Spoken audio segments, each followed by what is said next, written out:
Welcome back. It's the Sports Zone. I'm Scot Hafley, Director of Athletics for Wichita Falls ISD, and today we have got an amazing show for you. I have got four local celebrities, all with hot sports opinions about the future of WFISD athletics. They're going to share all the dirt, all the details. They're going to talk about their favorite teams, favorite players.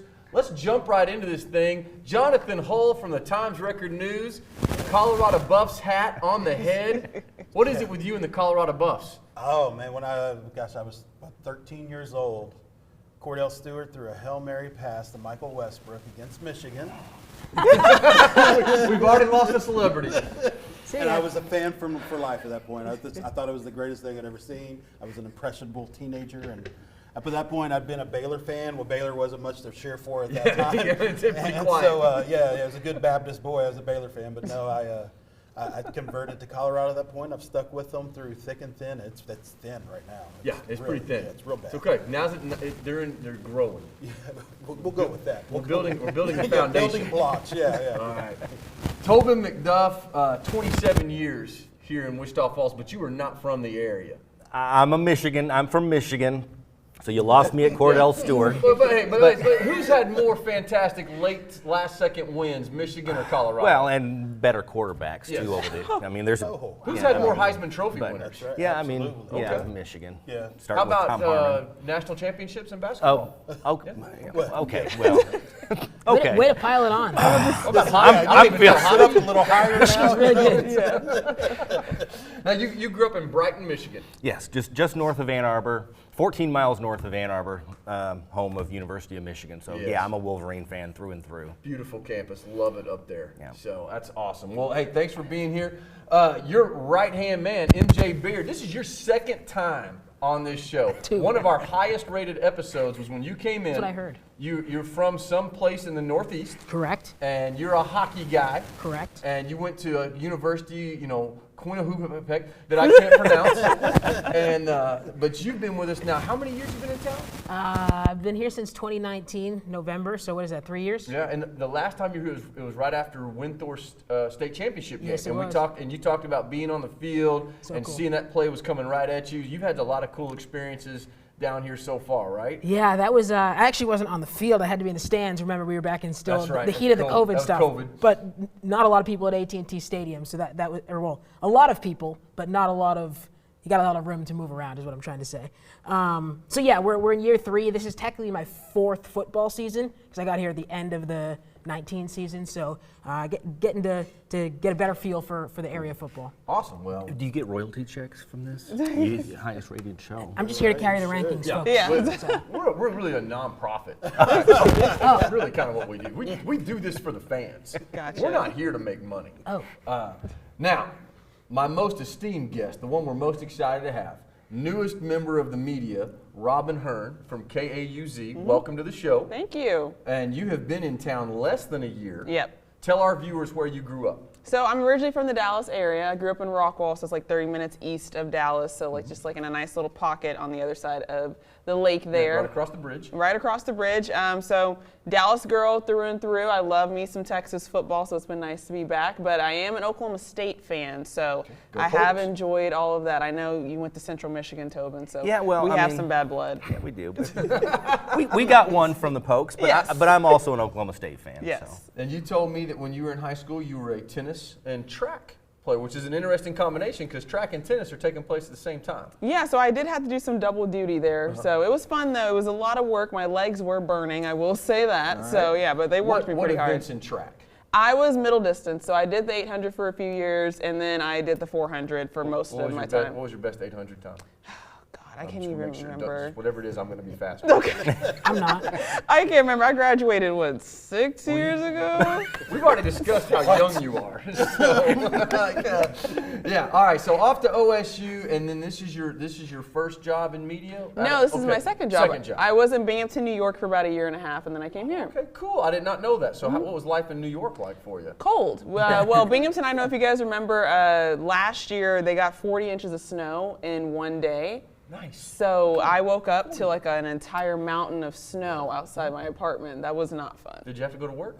No, luckily I was inside. If I had to go to work, they wouldn't have saw me. So. All right, now we wouldn't be doing your family justice if we didn't talk about your brother. Okay, tell our fans who your brother is and who he plays for. Well, my brother is Taylor Hearn. He's a left-handed pitcher for the Texas Rangers. So he's been there since 2018 when he was traded there after being with the Pirates for 2 years, and then before that with the Nationals. Awesome. So. Well, I feel like we got the best of the family right here today. So I think so too. We're excited to have you. All right, so let's jump into this thing. You talked about Texas high school football. Jonathan, we'll go back to you. We're halfway through the season. Tell us a couple things. You know, what has stood out to you most about our 3 WFISD teams that you've seen play so far?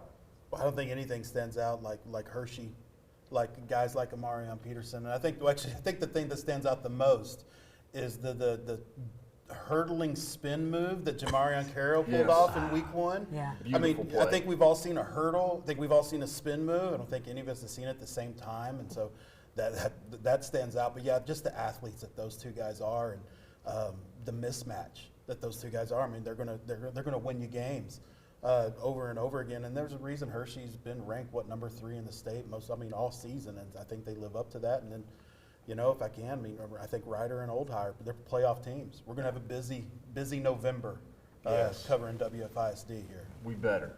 As coaches in here, we better have a busy November. Tobin, what about you? What and you go to? I know you guys are on the road on Thursday and Friday nights. You're checking out everything, so you don't necessarily get to just camp out at Memorial Stadium. But talk about what you've seen from our 3 schools so far.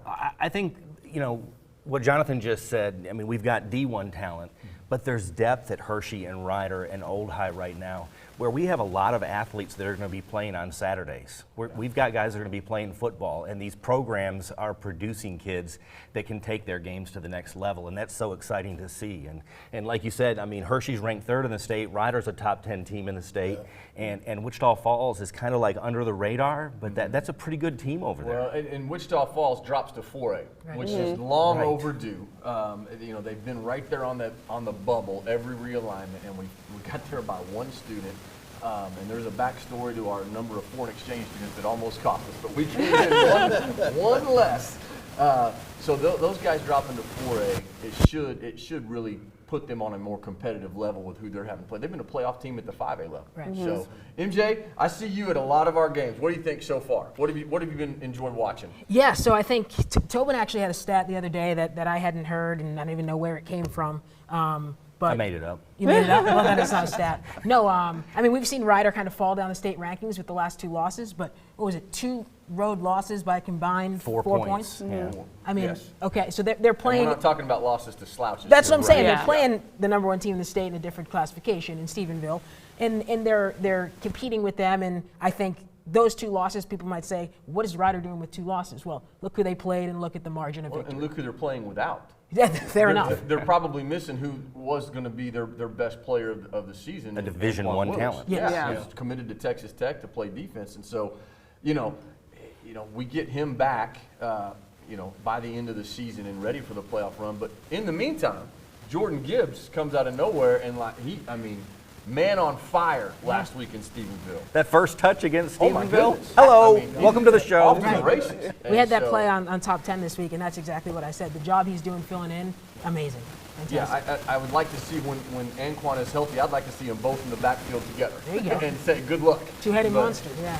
All right, Robyn. So you said you love some high school football, some Love Friday it. Night Lights. Love Tell us your assessment of Wichita Falls football so far. Well, it's been great to see. I mean, of course, we mentioned Hershey. I mean, they're doing amazing. I was actually just out there for their practice earlier this week talking to Coach Johnson about his team and their 1-0 mentality, which I really love how he does that with the team. They're only focused on one thing at a time. But I will say Old High is probably going to be a nice little sleeper for me. After that Ryder game, I was like, I want to see what Coach Freeman does, and they've been on a tear. I mean, beating Iowa Park, going up against Graham this week, so I'm excited to see what they do as well.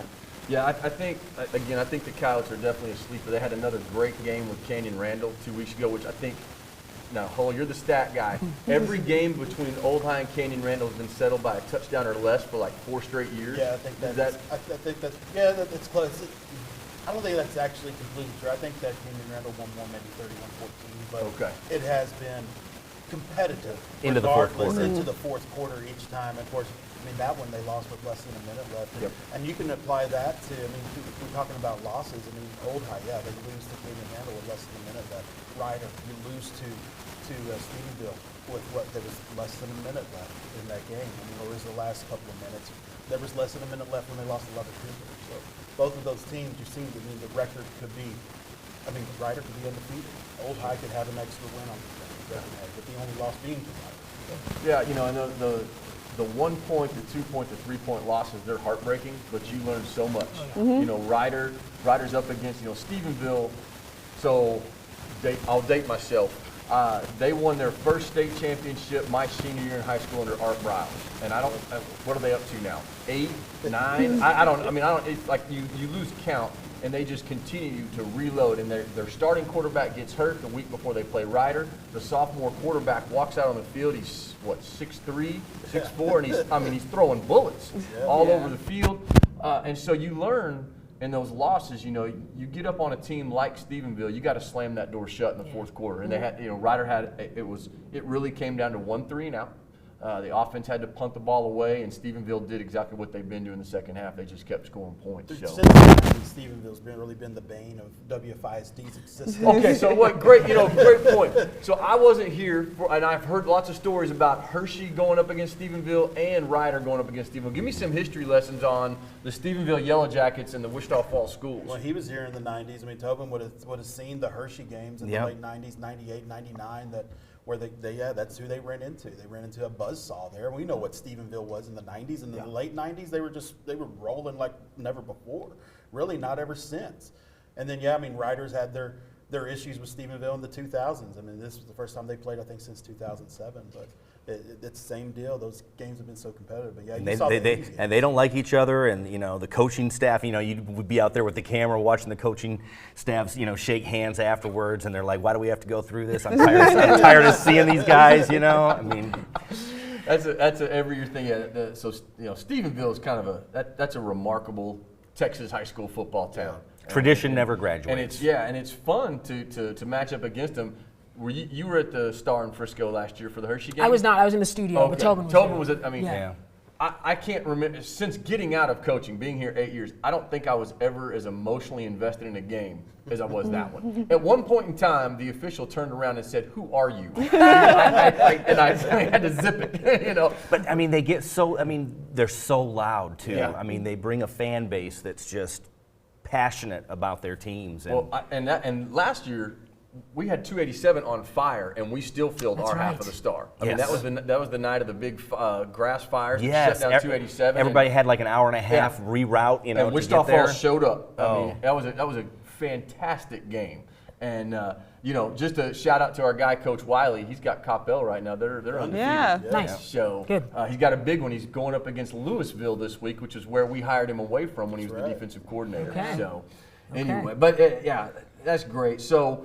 All right, Robyn, what about predictions? Looking ahead, you've talked about Old High being the sleeper. Everybody feels like Hershey and Ryder are great, but let's talk district play. Things change a little bit. The games mean a little bit more. What do you look for from our teams in the second half of the season? Well, I look for Hershey to continue what they've been doing. I think it's not like any evidence like they're going to continue to be successful. Coach Lawrence is doing a great job there. And I see the same thing for Ryder. I think those 2 losses is what's going to fuel them for district play, and same thing for Old High. I think they are trying their hardest to make sure that they have a mark in 4A Division I this year.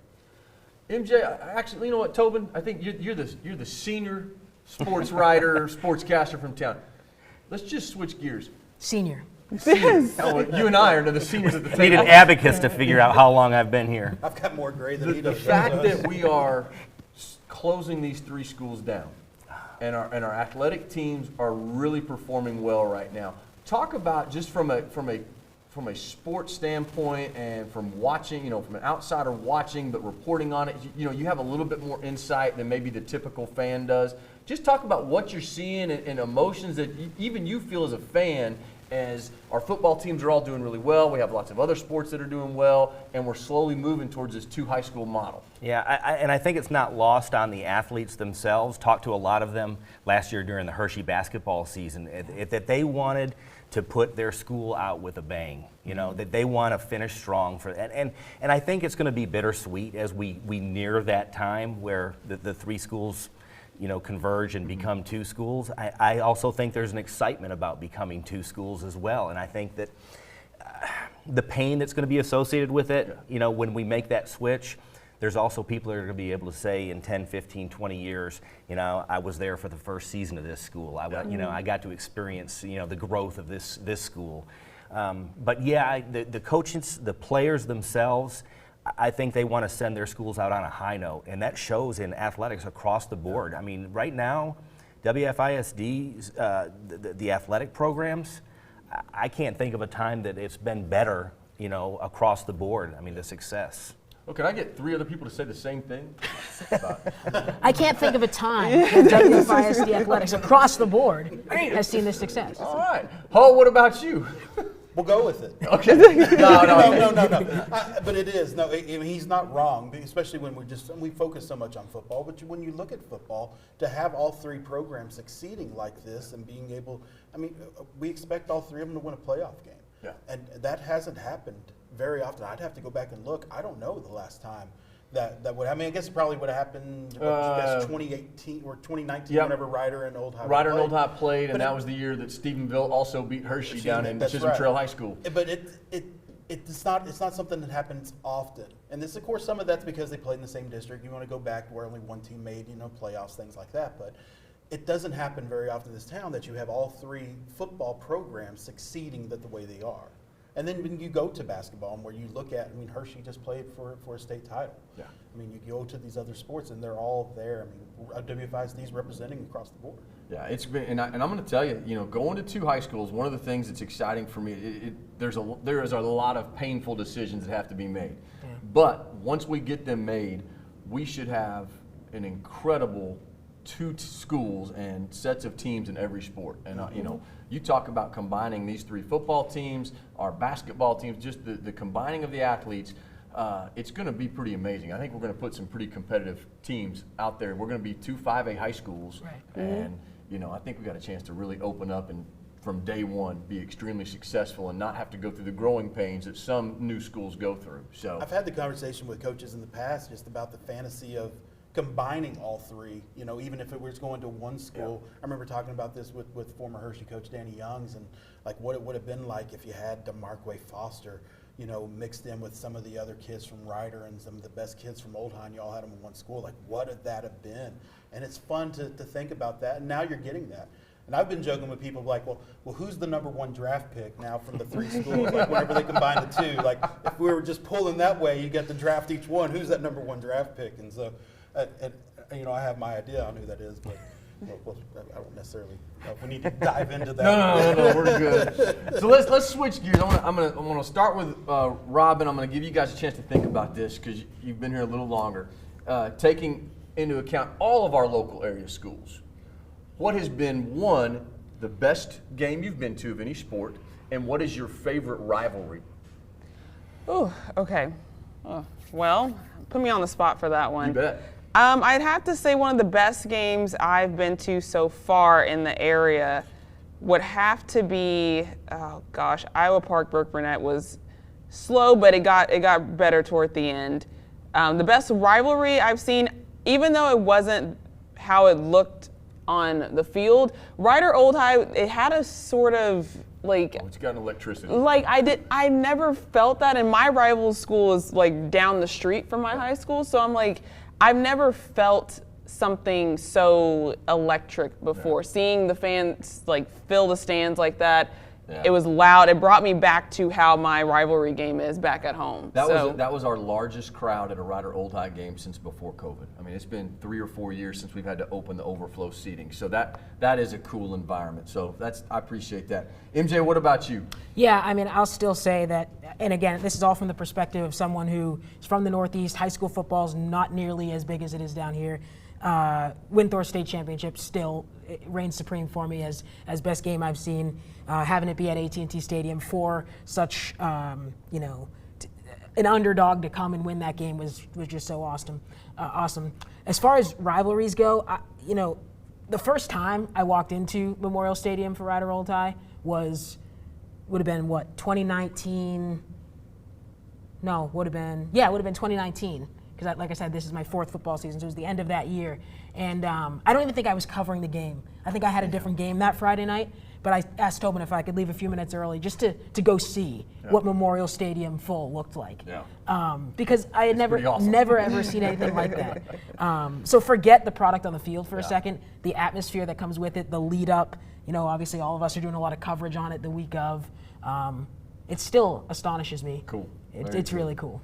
All right, Tobin, best game you've ever seen in the area and favorite rivalry? Man, I tell you, there's so many games over the years, and it's hard to narrow it down to just one. But I don't know if it's recency bias, but the Winthrop-Mark game was just something special because of exactly what MJ said, is that they were like 3 touchdown underdogs. I mean, nobody gave them a chance. And to see the heart and passion they played with, and you almost were like starting to believe the outside noise and say, okay, well, after halftime, they're going to pull away. Right. They'll pull away early in the 4th quarter, and Winthrop just stayed in there. And just the way everything unfolded with the extra point situation and the 2-point conversion, I mean, it was a magical game.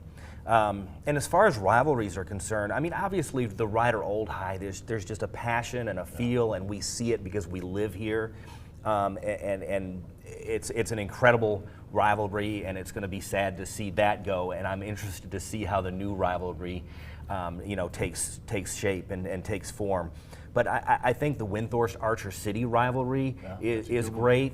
One that I love, and it's not been played the last couple of years, but in football, the Vernon-Altus game. There's something special about the Vernon-Altus rivalry that goes back to like 1908, and just the history of that. I had a coach that told me, I asked him out in Vernon, I said, have you ever thought about not playing Altus? And he said, when I took this job, I was told, the day that you don't schedule Altus on your schedule, you will not have a job here.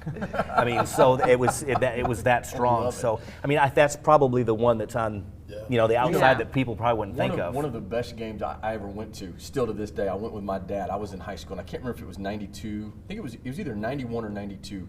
Vernon played South Lake Carroll down at Pennington Field, and they'd had several Vernon had a running back. I always have to ask the people from Vernon what his name is. They always remember. He was a load, he was huge. And that game went back and forth. I remember South Lake Carroll scoring the very first play of the game, and we were like, oh, this is.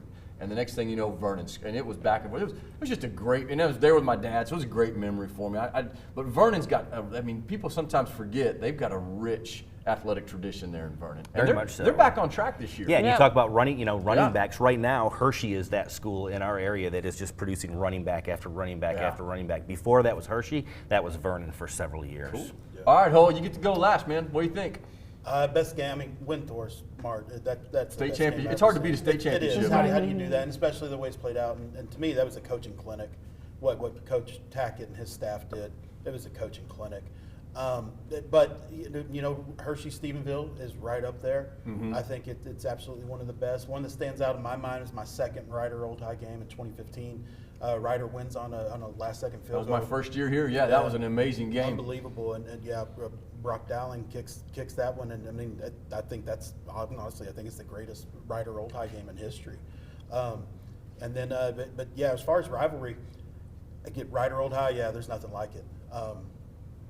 There's nothing like a Burke-Hershey basketball game. That's mine. I would say. That's mine. Really? Every time I go, when my schedule lets me, I always go to Burke. Yes. Because the two it's like sections, watching yes. Hoosiers. Yeah. It's the student sections are chanting back and forth.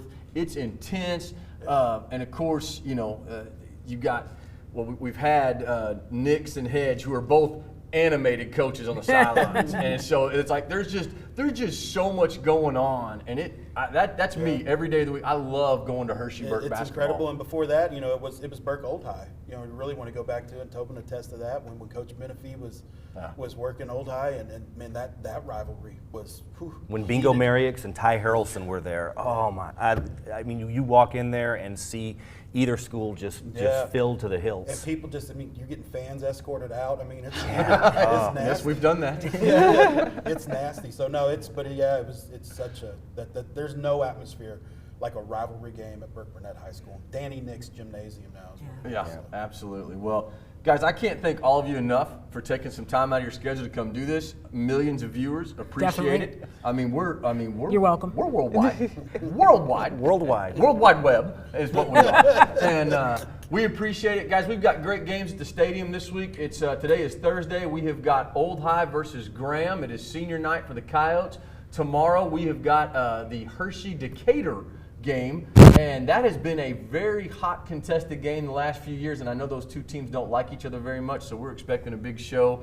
I look forward to seeing all you guys out there at the stadium this week. Thank you so much. You're very welcome. Awesome.